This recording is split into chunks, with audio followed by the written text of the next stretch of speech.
welcome to a special edition of Planet Waves TV. Yet another one, since I have set up my video arrangement and have some help editing. I am now unstoppable. And I am here today with the latest in I guess I tried this last year, a discussion of astrology books and why you want to read them, and which are what I would say are the most essential astrology books for people getting started. Now, by getting started, I mean, for example, since we're here on Planet Waves, that you have read my work for a while and you want to learn how to do this. Now, I will tell you that publications like my annual edition contain enough astrology to teach you astrology. Though I had a lot of spiritual preparation and had read tarot cards for a while, I had no interest in astrology until I started reading the New York Post horoscope. And if you're the person who suggested that I do that, now this goes back to around 1992, if you're the person who suggested that I read the New York Post horoscope, please raise your hand and write to me. I will cook you a sumptuous dinner to thank you. But I will tell you that most of what I learned, the most concentrated learning of astrology that I got ever, was from studying Patrick Walker's column in the New York Post. Now, unfortunately, Patrick died in October of 1995, but I had the benefit of reading his column daily, weekly, monthly, wherever I could find it, for 3 years, and I've gone back to find the old columns, and people have given me old copies of Mirabella and European Travel and Life. But it was really during the highly focused, I would say, year and a half before I started my column in the spring of '95 that I studied the Patrick Walker horoscope and learned that it could be done. And then I took it apart every day and learned how it was done. And I did that by just looking up the things he talked about in the ephemeris and then contrasting them with his interpretation. Now, you may think, oh, sure, thanks a lot. But the thing is that astrology really requires you to apply yourself. I would say that it was about, for me, it was somewhat on the level of when I was failing ninth grade algebra and got a tutor. I forget the kid's name, but he was this, older high school boy who just was good at algebra. By the end of the year, I got a 95. But I had to apply myself and I had to understand what I was doing. And my only motive really was, well, I kind of liked doing it, but also my motive was to pass the regions, to get a 93 on the region. So learning astrology was more complex, but the level at which I had to apply myself to things that were learnable, right? This is learnable. The problem with the times in which we're living is that most astrology, nearly all astrology, happens on the internet. The medium is the message. And the message of astrology is heavily watered down, diluted, made incoherent by digital technology. So I'm going to talk about books today, and we're going to talk about books that will get you on the way to reading charts like this. On the way. I did not start with charts like this, but I got into them very, very quickly once I learned that there were asteroids. They could be read. I was turned on to Chiron in 1994 by Laurie Burnett. And so I immediately got started on the minor planets and figured, well, let's just learn them all. Plus, I'm, as Rob Brezhny once said, I approached life with relentless curiosity. Thank you, Rob, for getting that right. And that relentless curiosity has to be about astrology. To some extent, its history, which is completely lost in digital. Everything in digital is right now, despite the fact that you can retrieve almost anything, There is it completely consumes the moment and makes it unappealing. Plus these bullshit cell phones. If you're trying to learn how to read astrology on a thing this big, you're not going to do it. I'm sorry. And if you're going to do it, congratulations, good luck. I'd like to hear one coherent thing you have to say. Astrology requires a broad perspective. It requires going deep. It requires understanding elements of the present and the past. The past is very, very important in astrology. How we got here is very important in astrology. I was once, excuse me, friends with a youngish astrology student. You know, we were hanging out, shacking up a little bit, and she asked me, like, kind of, how do I learn this question? And I said, well, you have to know something about classical astrology, and you have to know something about spiritual astrology from the late 19th, early 20th. You should know something about the history and the application of Uranian astrology. You need to follow the path through writers like Evangeline Adams into writers like Dane Rudhyar, which begins the humanistic astrology movement, which really is the psychological astrology movement. Dane Rudhyar is credited with being the founder of humanistic astrology, but he really is the founder of psychological astrology. I did this work with Melanie Reinhardt, and we got this, we really traced this back to the kind of points of origin of these things. So Rudhyar starts with psychological, and then you, from there, pretty much you start to get into the discussion of the modern planets, Pluto, Uranus, and Neptune. Then Chiron shows up in the late 1970s, so on and so on. She says, well, this sounds like getting a PhD in astrology, she said. I said, no, it's not. It's the survey class. It's not the PhD. It is, 18th century British literature. It is the survey class. It is not the, we are going to go deep. We are going to learn The Wasteland by T.S. Eliot, which would easily take a semester to get started. And frankly, I did a semester on The Wasteland with Dr. Marcus Klein at SUNY Buffalo in an independent study, and I am still learning things about The Wasteland today at age 60. So it's one of these things where you keep learning. And also, it is in the nature of astrology to be a grounded and mature person, a circumspect person, because the chart is circumspect. The chart is a round language. And what's going on in the chart is that there are fewer total symbols in this chart. If you add up every single thing, the date, the writing here, and every time a glyph is used, and every numeral and integer and the coordinates and everything and the aspects and everything, there are less characters on that chart, even packed in as I have it, as approximately a paragraph or two of the New York Times. But with a chart like this, I want to challenge myself to do the entire spring reading with one chart. And my readings are interesting. There's no lack of intrigue and interest and fresh ideas as I go from Aries to Taurus to Gemini to Cancer. Well, how did I do it with just this much information? That's pretty amazing.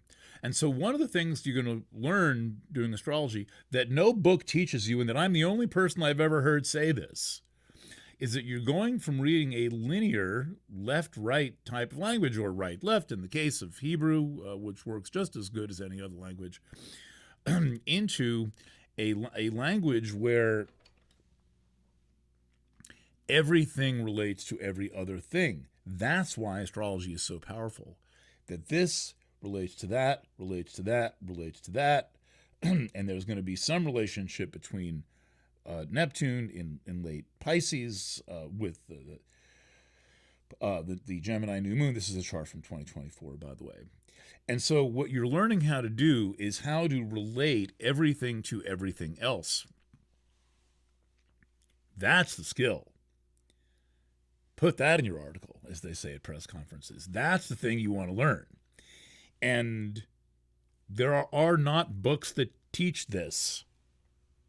Now that we've got me in video form, you're not going to be able to shut me up. So hopefully you like these. And I've done my best to make the quality as good as possible. Sounds good and all that stuff. I've got some pretty green light bulbs I picked up at Lowe's.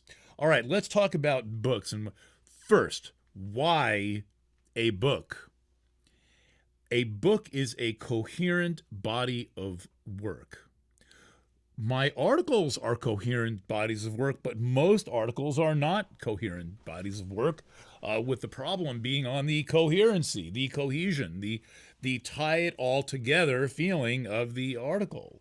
The problem with most writers today is not only do they not have an editor, they never, ever had an editor.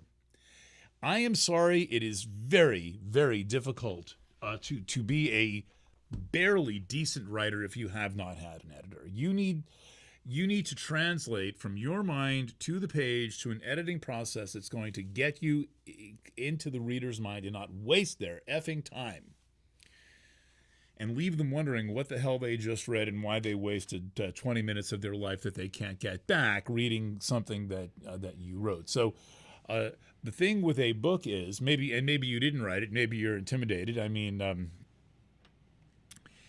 writing a tweet, I mean, that's a big deal. So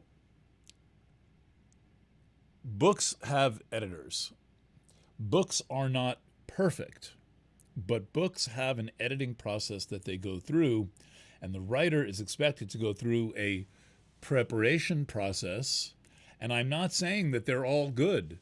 There are some real, I could probably find, something real stanky in every astrology book, but the ones I'm going to read you today, show you today, are pretty good books.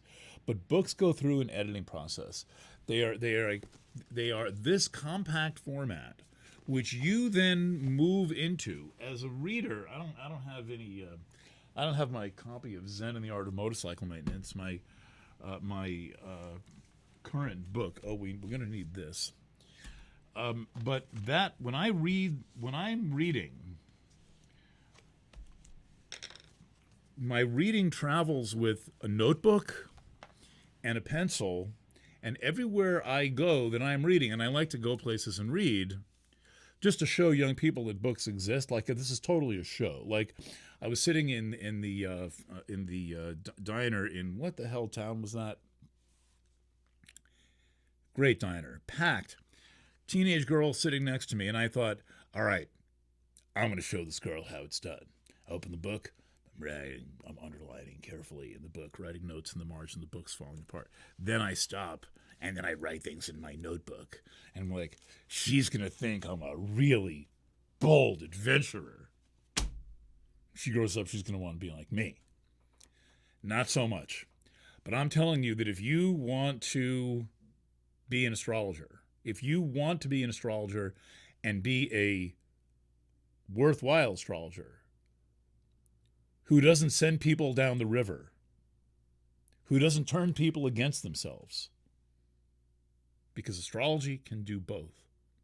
You must read, you must think, and you must have some form of a teacher who specializes not necessarily in astrology, but the ethics of communicating with people about their life situations.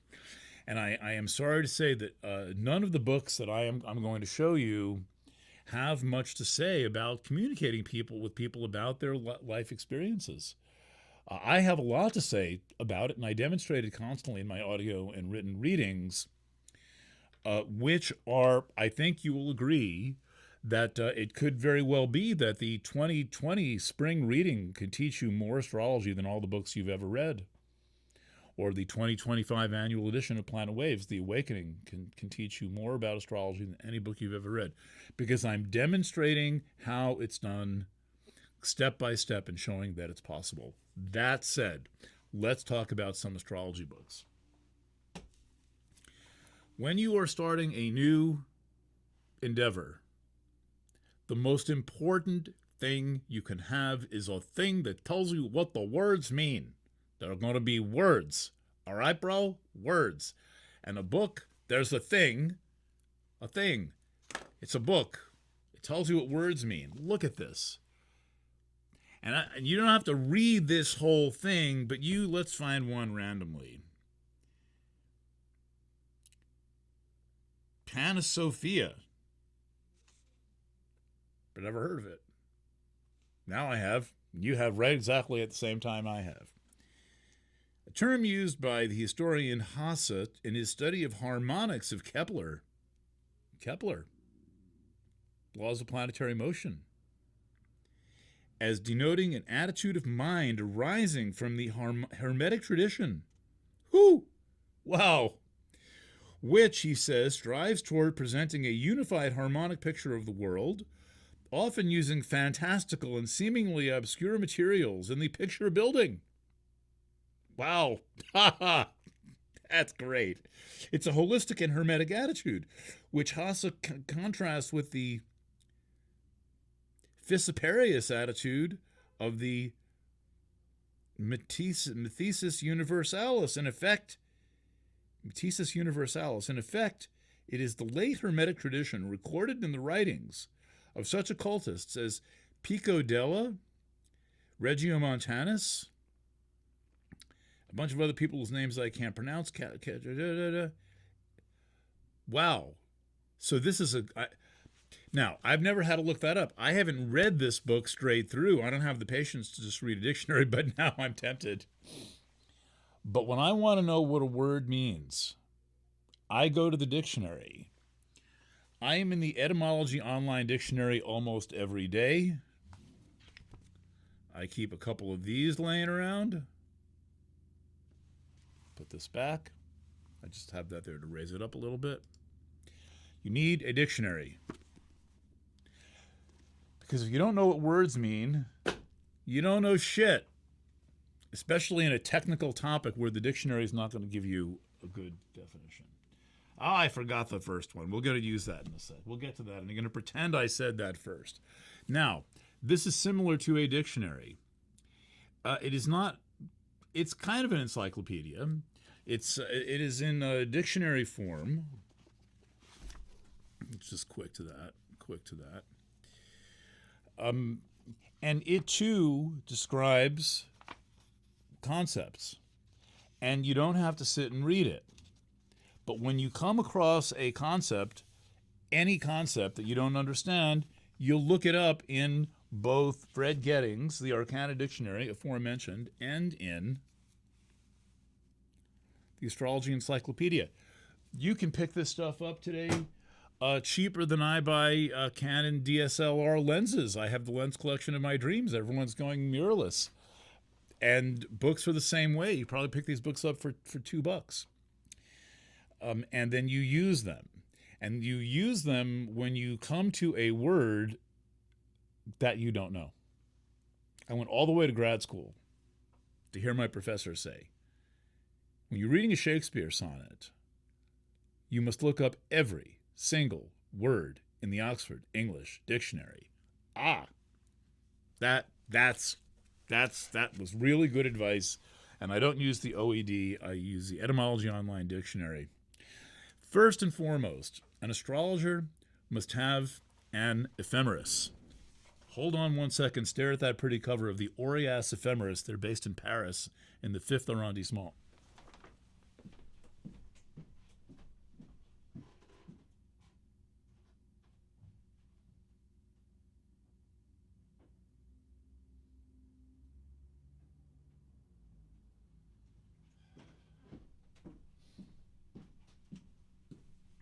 Tracy Delaney's Serenu.com is a great ephemeris with a day lookup. But you must know how to use this. And I fear that most astrologers don't. And it is not hard. It's as hard to use as a train schedule. It's like, okay, Saturn on this day in September 1944, and then you find it. That's it. It's a train schedule. And you should know something about the month of your birth, but have this thing ready because you can look up transits, and you can even look up progressions in it. There are a lot of forms. If you want to get an annual, that's Raphael's annual. It's I just grabbed these randomly off my shelf. Back in the 70s, used to look like this. Yep, 70s. And it's all the same thing. It tells you where to look up the planets. This seems more complicated than it is. The challenging part is transposing this into something intelligible, is translating this into something that is useful to the person who needs guidance in some way, answering a chart question. How to read is another thing. These are just the rudiments, and so you need to know what the words mean. That's the little encyclopedia. Probably pick it up $5, and the Gettings Dictionary. Get them while they're hot. These are the Gettings. The whole Arcana series is out of print, and that's I don't know too much about the astrology book market lately. My buddy Dave Rell passed away. He ran the Astrology Center of America. All right, so what words mean and where to find the planets. Very straightforward. All right, next project. For basic introductory astrology book, for a sense of, what does, for example, what does it mean to have Capricorn on the third house? In the view of this writer, right? When I say mean, please understand this. When I use the word mean, I mean the delineation. Meaning is not absolute. It will bend and squirm around based on various situations. So when I say meaning, because it's force of habit, I will try to not say that. What I really am saying is the delineation of the author of a certain concept, like Uranus and Virgo. This is my original copy of this book. Still has my highlighting, probably from the summer of 94, 95. And the book is Astrology, A Cosmic Science by Isabel Hickey. Hickey was very well versed in Alice Bailey. We once asked her daughter, and her daughter said that Hickey was a voracious reader of Bailey. So Hickey's interpretations are pretty good. She's well read. She was a prolific teacher. She had like Tuesday night or Thursday night meetings in her house in Boston. My friend Rob Norris, bass player from the Bongos, used to go to some of those. He would also hang out with Lou Reed backstage at the Velvet Underground. Rob Norris knew how to get around. I think he even saw Pink Floyd play in London, like in 1972 or something. Rob, hello. All right, so this is your basic lookup for, like, you see Venus in the second house, you're stumped, you need a concept. You start with a book like this. And I think it's important to go through this phase. I found this difficult, and don't figure you're going to memorize it. Soon enough, if you do it enough, you're going to be able to say, okay, Venus, beauty, value, attractive principle, okay, second house, Taurus, let's change that. Second house is about what you have. It's about your possessions, and it's in Gemini in the second, and Venus. Maybe you have two of everything that you love. Okay, so you start. The syntax is you place the planet in the house and then in the sign. But the basic lookups come from a book like Hickey or this. This is a good old book. The Astrologer's Handbook by Sequoian and Acker. Sequoian, long gone. Louis Acker, I think he's still around. Real strange thing happened when I first started studying astrology. somewhat just after the Patrick Walker horoscope phase got me into it, I started meeting all these astrologers. And one of the astrologers I met was, and I'd have no idea how I met him, was Louis Acker, one of the most famous astrologers of the 1970s. And suddenly I'm hanging out with Louis, chasing UFOs, which we're famous for in the Hudson Valley. We never saw one. But I got to know Louis well enough, and he was basically the writer of this book. He knows a lot of astrology, and Sequoian was mostly the thinker, but, I'm sure she was involved in the writing and he was involved in the astrology.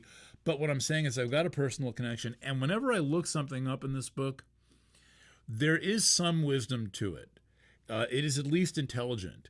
It at least does not send you down the river or turn you against yourself. I'm going to keep saying that. That's why I'm vetting these books. That's what they're vetted for.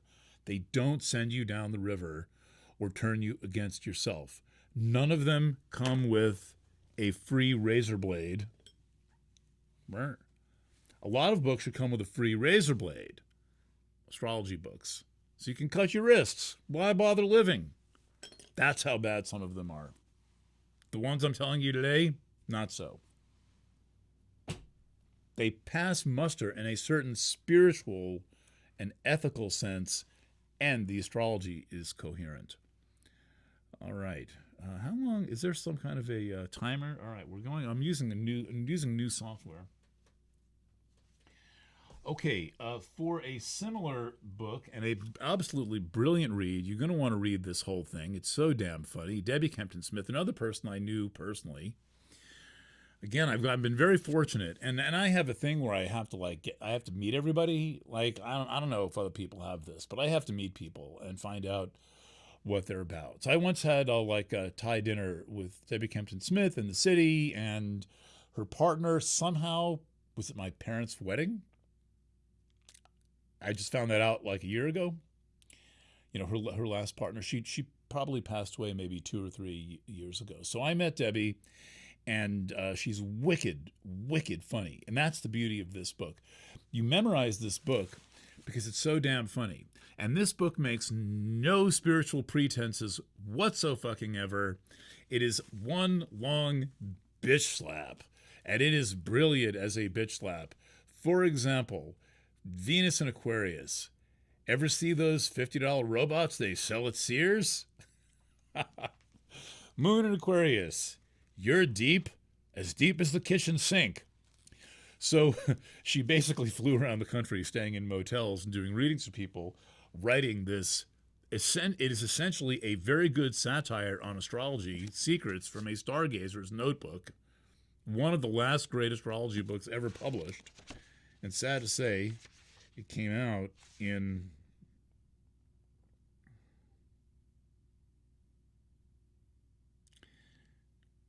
1999? Really? No. It has had to be sooner than 19. It's just in the 70s. All right, next case.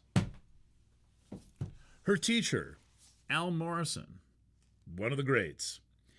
Now, Morrison is a real workaday astrologer. Morrison is... He shows up basically with the attitude of a carpenter who's going to renovate your kitchen.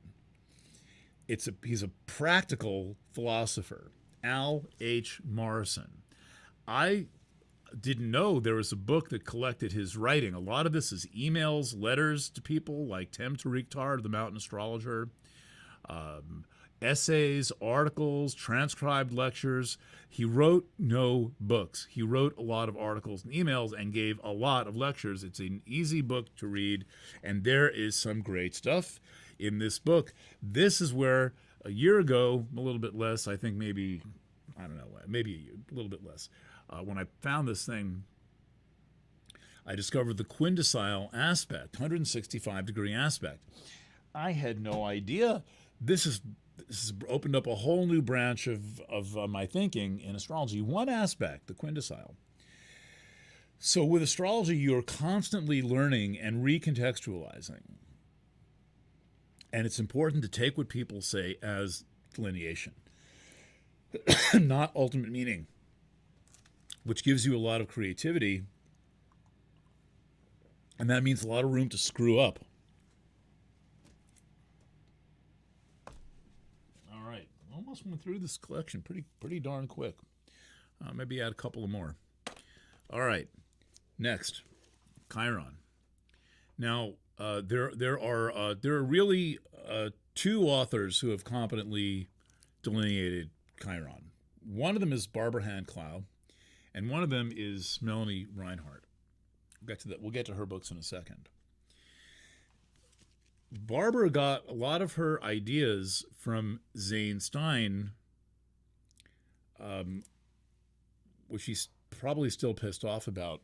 But the thing is that Barbara actually brought much client experience and made the ideas accessible and relevant and interesting. I know Barbara personally too. I went to Crete in Egypt with her, hung out with her, had dinner with her in Boston one night, took a big class with her, was the official audio engineer in Crete and so forth and so on. So I know a lot about Barbara. And this book was written at the very peak of her powers as an astrologer. It is a very handy astrology notebook that gives you a sense of one particular aspect of Chiron. She's a little new agey, but still, she's good at it. Now, maybe you know that Chiron is a fusion of, I guess this is, this looks like, frankly, it looks like Jupiter. I don't know, it's Jupiter. That's Saturn. And then maybe that's Uranus. Is that Uranus? Yeah, it's supposed to be. Yeah, it looks kind of like Neptune. But who the hell knows what color these planets are? Chiron is something of an amalgamation of Uranus and Saturn, because it crosses the orbit of Saturn. It goes almost out to Uranus. I think it's Uranus crosser, but I'm not going to argue with astronomers, because Uranus takes 7 years to go through a sign. Chiron takes 9 years to go through Aries. It has to be a Uranus crosser. So Chiron gives the Uranian kind of version of Chiron. It's very exciting, and do I have a tissue around here? It's very exciting and very, let's say, high vibration. It doesn't get into the deep kind of critical matter that people often find with Chiron, and that astrologers, particularly if you start asking questions about their past transits, will get you into fairly deep water pretty quickly. So you have to be prepared for that when you're working with someone.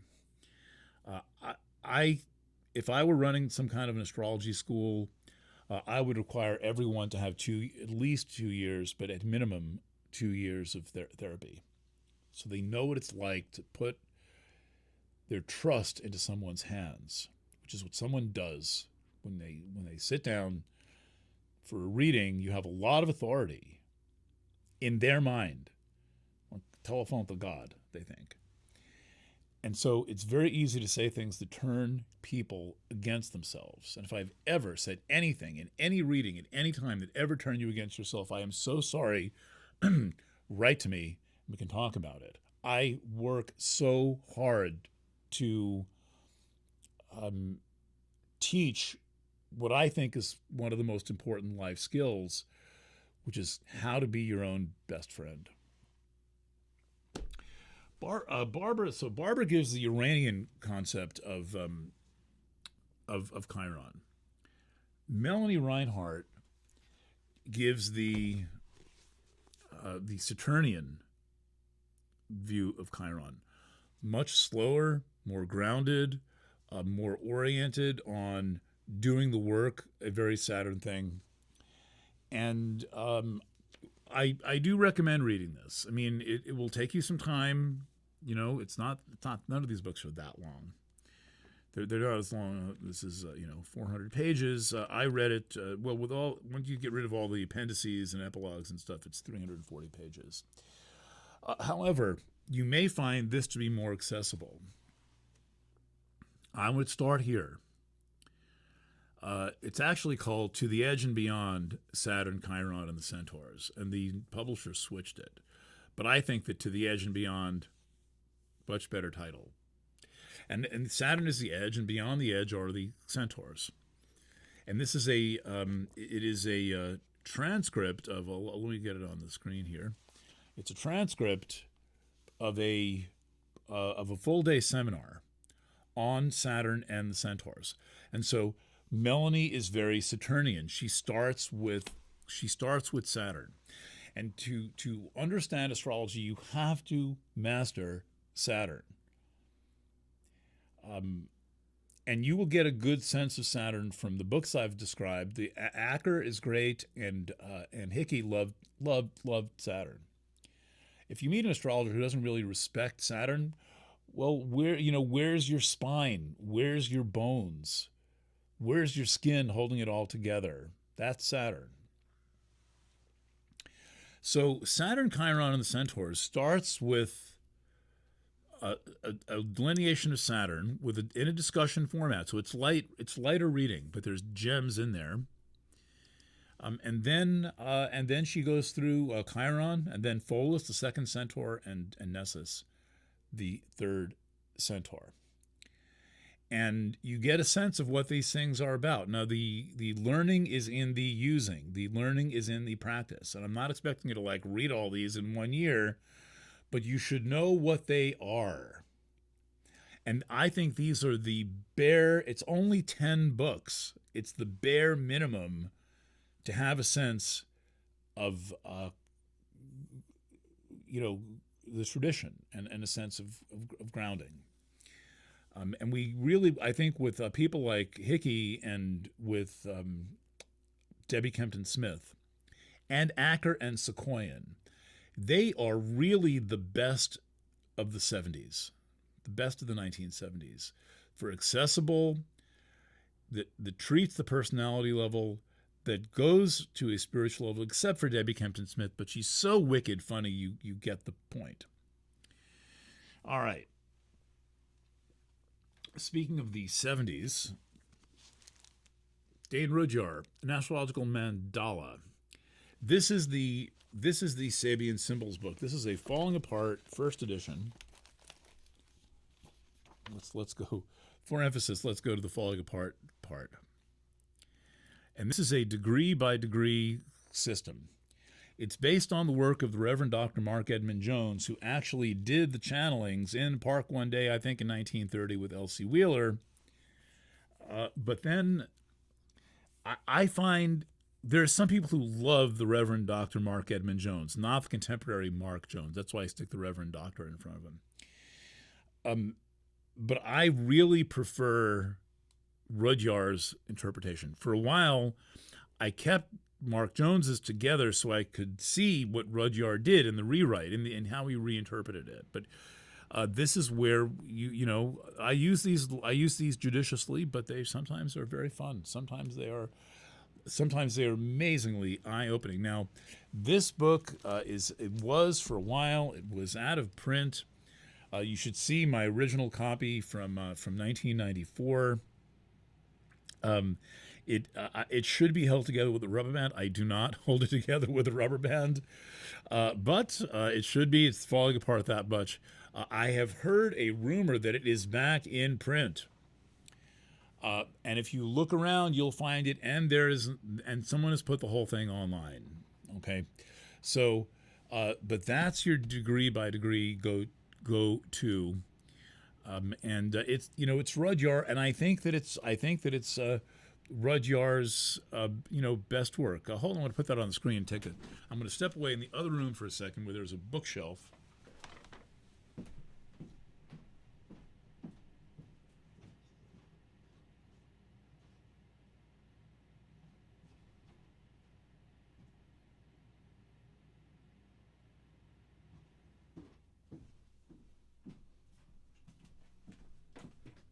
Just for fun, while we're on the subject of books, I could not read this. This is called The Astrology of Personality by Rudhyar. Now, I should give it another chance. But this book it's just so dense and whatever.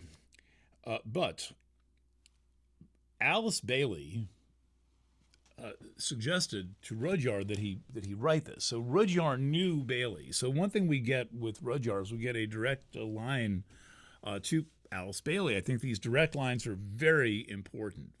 Who was the teacher's teacher, and why were they so great?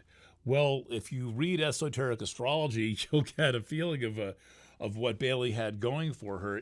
I'm not including it on this list today, but it is a genuinely remarkable work. But the thing with this book is that Bailey asked Rudyard to write it, and the copy that I have is the presentation copy that Rudyard gave to Bailey. I can't even believe I have this. So Bailey asked Dane to write the book. Dane writes the book, and then he signs it to her. He says, let me blow my screen up. For Alice Bailey, this book is sent in deep friendship and in the hope that it will fill the purpose which called it into being. Dane Rudyard, December 3rd, 1936. So Bailey puts Lucius Trust, that was her organization, and she signs it, Alice Ann Bailey, big underline, in pencil. I'm amazed that I even have this. The way that I have it is that the librarian at the Rosendale Library was the mother of an old girlfriend of mine from the late 1980s, and she kept in touch with me and followed my work. And one day my cell phone rang, and she said, "Hi, Eric. I have something you might want." Oh, what's that? She tells me, "Just make any donation to the library, and I'll give it to you." So I came and I wrote a check for $75 to the library, and she happily gave me that book. So this is an artifact from the history of 20th century astrology. And I promise I will. I have got a copy that I'm not afraid to take out of the house. I don't want to take that and sit in the Phoenicia diner. That was where I was yesterday. All right, a couple of more things. I'm going to get into one of my products. So,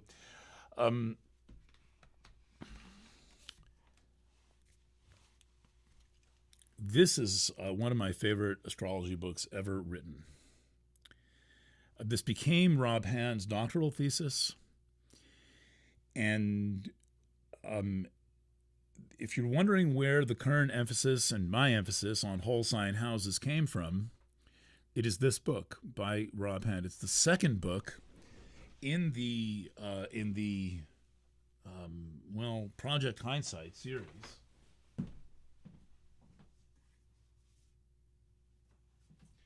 The first one in the Project Hindsight series was this one. This is also worth having. Now, if you there, I think I'm hopefully dispelling your illusions that astrology is an easy thing to learn. I mean, Rob Hand once said to me, it is the most complicated divination system, and as such, it's very important to read tarot cards as you do this, because you need to know when you are and are not getting your answers from a divinatory experience. But this is the book that basically clarifies the. It's called the Table of Essential Dignities. I don't think there even is one in here. But more important is whole sign houses, because it is a concise, very short history of astrology. And if you join Planet Waves, I can send you the PDF of it. With Rob's permission, I can send you the PDF. So astrology requires that you be a patient learner, a literate person, and that you not get lost in the technology, but that you emphasize the human experience, and you learn how to be real in a gentle way, and not just merely tell people what they want to hear. It requires a lot of study. It requires a lot of experience doing readings, which you start gently at first, and asking your client a lot of questions and letting each client explain their chart. Really, the reason I'm such a good astrologer is first, Lori Burnett, Jeff Green's ex-wife, turned me on to Chiron, progressions, and Alice Bailey. And so way back at the beginning, this is talking about 1994, before I was still just reading the New York Post at that point, and the Mountain Astrologer, and I saw an ad by Lori Burnett that said, "Are you writing an astrology book? If so, call me up." And I did, and we became friends, and she started filling in the basics of my, a basic foundation. And that basic foundation included learning about Chiron. She sent me right to Barbara Hand-Clow, and then I found Melanie Reinhardt. And then also to cast a progressed horoscope for every natal chart. So I will never look at a natal chart without casting the progressed horoscope to this day. And I have never actually read a book about how to read the progressed horoscope. I just started reading progressions, which I can do a discussion on if I have a couple of requests. There you go.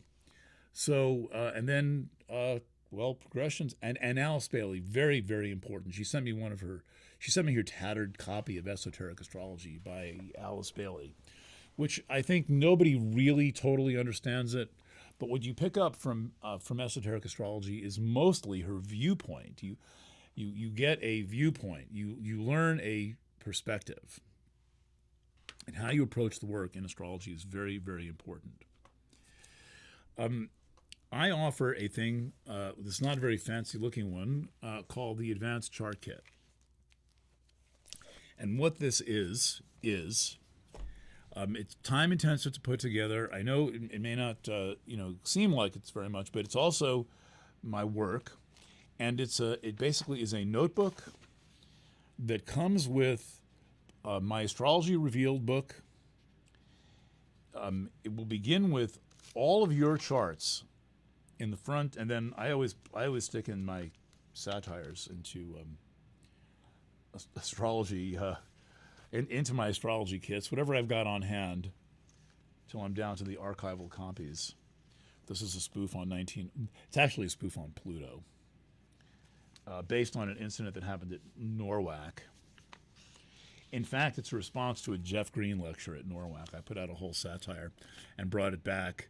Looking for something? QB1 is it. The discoverers of QB1 got a kick out of this because they were sitting in an observatory in Hawaii on top of a mountain, and they were looking for something. And Jane Liu laughed when she saw this. She told me she thought this was hilarious. Looking for something? And then my spoof on the UAC program and so forth. Then all of your charts.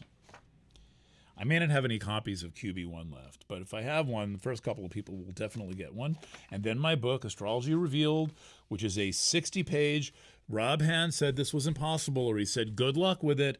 I think I explained the essence of astrology in about 60 pages. And then a collection of my articles, including my very, very best, most important practical astrology article. It's all in the houses. A quote of Patrick Walker, passed to me through Jonathan Kainer, and other articles, and then all kinds of astrology supplies. The Kabbalah, Table of Essential Dignities, the Thema Mundi, a different version of the Thema Mundi, and then more of my articles. This one, for example, my fantastic article introducing the minor planets. So we are in the digital age, and if we put my work into astrology books, I would probably fill up 10 or 20 books. I've written a series of ebooks. Every year, the annual edition is a kind of an ebook. I wrote an ebook especially for this year called the Awa. Once you are paying attention, you will find that my articles convey a lot of astrology. They are worth studying. You see how much work I have done to learn this art. And just to give you an idea, I mean, the number of charts that I go through are I've probably read like 25,000 charts. If my landlord hands me something to sign, I cast the chart. I've got a chart here for the prediscovery of Chiron. Prediscovery, 1895. I've got a chart for the discovery of Chiron in 1977. I've got a chart for the first electrocution in 1890. Mr. Westinghouse didn't like it. Had the Westinghouse logo on the fucking electric chair. Mars stationing direct tonight. An astrology client, brilliant, whose name I will conceal. Putting this upside down. And aforementioned astrology client's progress chart. Because you look at the progress chart when you look at the natal chart. It's not that hard. It takes 10 seconds to print. Forthcoming, Venus retrograde. Details of the forthcoming Venus retrograde. So when you get one of my articles, you are getting like a real distillation. Plus, on top of it, I was a professional journalist for 12 years, explaining complicated things to people in a way they can understand them. And this, at the end of the day, astrology has to be about the ability to explain complicated things to people in a way that they understand them, that does not intimidate them, that does not turn them against themselves, and does not send them down the river. So you got to do the work. And I think I've described 11 books here. 2 of them are dictionaries. A couple of them are real easy reads. And then when you have a notebook like this, you've got a starting point with all of these things that I found were really, first of all, you're going to learn a lot of astrology even just from reading my spoof on the UAC conference, because I've packed a lot in here. But you will have all kinds of resources together that it took me years to identify, compile, study, and master. And this is the advanced, and I forgot one of the best parts of it, is example charts. I load the backup with example charts, 2017 inauguration, 2020 election, 2020 inauguration. The 9/11 chart is in here, the introduction of the iPhone, and the way you learn the discovery of Eris. This is a great thing. And the way you learn how to read is you read a lot of charts. So, for example, this little set in the back is the chart for the War of the Worlds radio broadcast in 1938. Orson Welles chart and Orson Welles progressions at the time of the radio broadcast. This is one of the best studies in an event, a natal chart, and progressions ever in all of astrology. Plus, it was one of the coolest things to ever happen in the media, which was a radio drama about an alien invasion that a lot of people believed, and it caused a huge, huge fuss. And it got Orson Welles' program, Mercury Theater on the Air, a sponsor. 1938. Radio was still in its infancy. So that's pretty much what I have to say to you. We will leave a link to the advanced chart kit. It will take me some time to put it together. I'm in a brisk moment. I would say that orders placed now will be available in late March, and I'm not going to take a lot of orders for this. And what I'm going to include in the advanced chart set is I will cast your asteroids on serenu.com and include those. And I'll do one of these I'll do one of these marked up versions of your chart like this. I'm not going to hide my client's name here. Like this. A marked up version of your chart and I'll spend 45 minutes with you explaining how to use things, and then basically I become your astrology teacher, and I like teaching how to do things. I put a lot of work into learning the 7 years preparation before I ever touched an ephemeris. 7 years of A Course in Miracles, therapy, and learning tarot before I ever touched an ephemeris. So that takes us well into the 1980s. So I've stayed at it every single day. And you might think, well, why would you want to study astrology? The reason you would want to study astrology is you're called to the work. There really is no other reason. You are called to the work. And then you start to rearrange your life to accommodate the work. And then after 6 months or a year, you continue to study by reading for people. And you learn to read for people in a way that doesn't turn them against themselves, doesn't sell them down the river, and doesn't blow smoke up their ass. And then you're an astrologer. But honest to God, you're not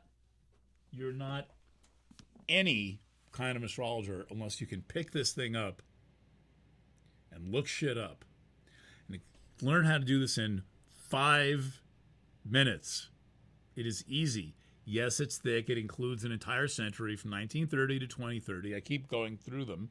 I had one that ended in 2020. That was so 2020. That's what I got to say. Another fine edition of Planet Wave TV. Thank you, Elijah, for doing the piecing together the video production. While I'm here, smash on that like and subscribe and build up the algorithm. And if you think I'm a good astrologer, if you keep coming back and saying, God, I'm so glad this guy's on the internet, somebody's sane and cohesive and friendly and who takes these difficult topics and brings them to me in a way that I understand, well, get yourself a subscription to Planet Waves. Put a couple of bucks a month into the budget so I can keep those lights on and keep all this fine equipment running and wake up on a Sunday morning and do this video for you out of love of humanity, the love of the work. Both. It is both. You gotta love both. That's spoken like a true Aquarius moon. All right. Till next time, my official canine salute. Lots of love. Bye for now.